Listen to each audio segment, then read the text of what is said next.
All right, let's demonstrate another nice property of limits. This one stating that the limit of a product is the product of the limits, or more formally, given a function f and a function g such that the limit as x goes to a of f of x is some number L, and the limit as x goes to a of g of x of some number m, show that the limit as x goes to a of f times g is just L times m. Stating this out using the formal definition of the limit, for every epsilon greater than 0, we need to be able to identify some delta greater than 0, such that x minus a in absolute value being smaller than delta implies that fg minus lm in absolute value is smaller than epsilon. And how we want to approach this is we want to take advantage of the fact that f of x minus L, we have constraints on the behavior of f of x minus L for some delta, and we have constraints on the behavior of g of x minus m for some other delta. They don't necessarily have to be the same. And that's provided by these initial guarantees that we were given. And what we want to do in order to take advantage of that is we want to be able to factor this into terms containing an f of x minus L and a g of x minus m. And the way that we're going to do that is we're going to start by adding 0. Now, of course, that doesn't change what's going on in here. But if we can find a clever way to split this 0 up into terms that can be regrouped, we can maybe make some progress. And we're going to start by adding this. Let's first write out what was originally going on inside, minus Lm. And we're going to split the 0 into a plus L g of x and then a minus L g of x.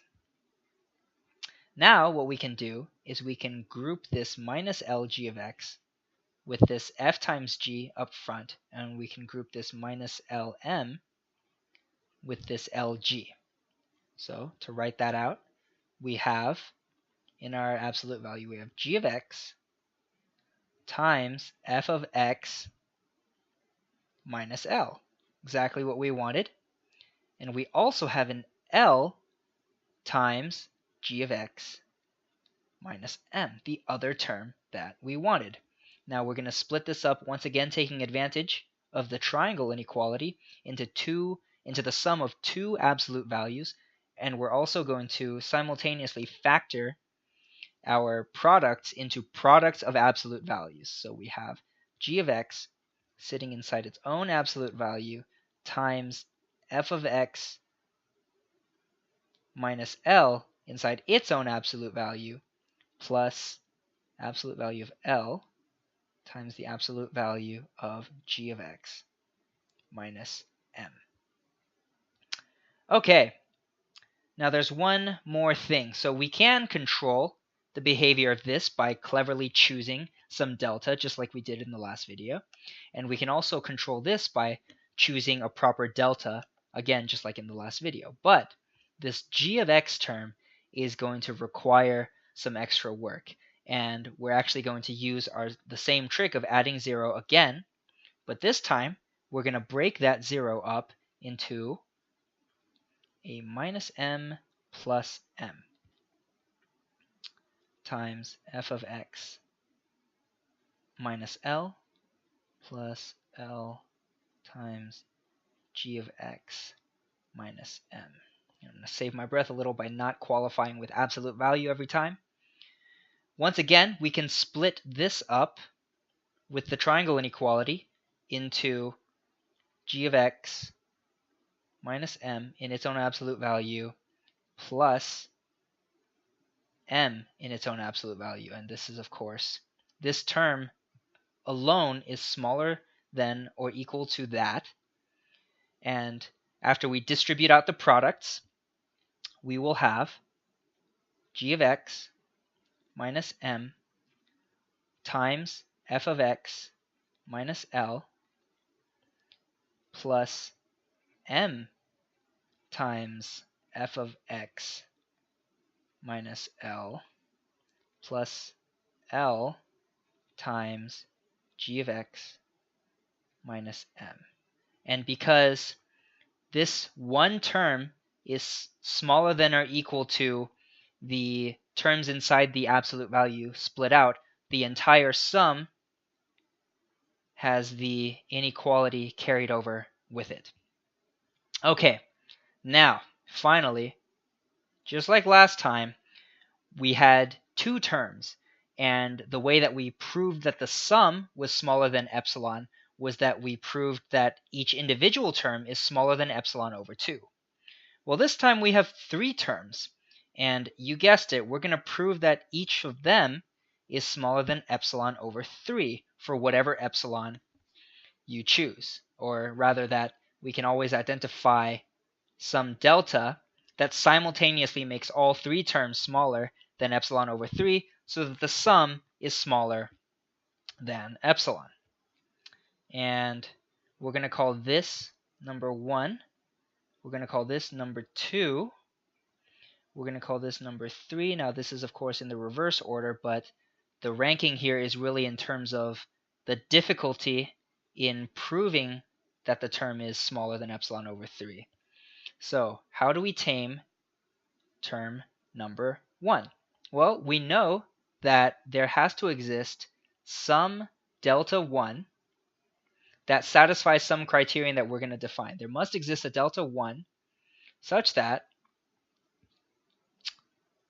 x minus a being smaller than delta 1, again, we're not going to qualify everything with absolute value, but it's from here on out it's going to be implicit, implies that g of x minus m is smaller than epsilon over 3 times the absolute value of L, or I guess 3L. Because remember that the fact that g of x is limiting to m as x goes to a guarantees that for any epsilon we choose, for example this one that we've arbitrarily defined, there's going to exist some delta that allows us to control the behavior of g of x accordingly. Okay, so we have this delta 1, and for number 2, we can do the same thing. We can identify delta 2 such that x minus a being smaller than delta 2 implies that f of x minus L is smaller than epsilon over 3m. Alright, number 3. And this one is going to be a little tough because we haven't quite simplified it as far as we need to. Or we have a little bit of extra work to do, really.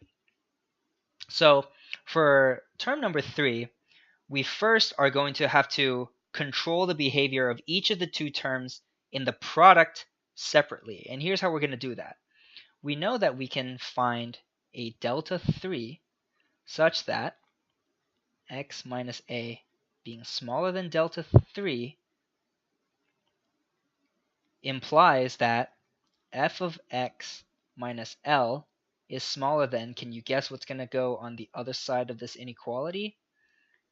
Feel free to pause if you want to think about it, but it's actually going to be the square root of epsilon over 3. And you can probably see where this is going.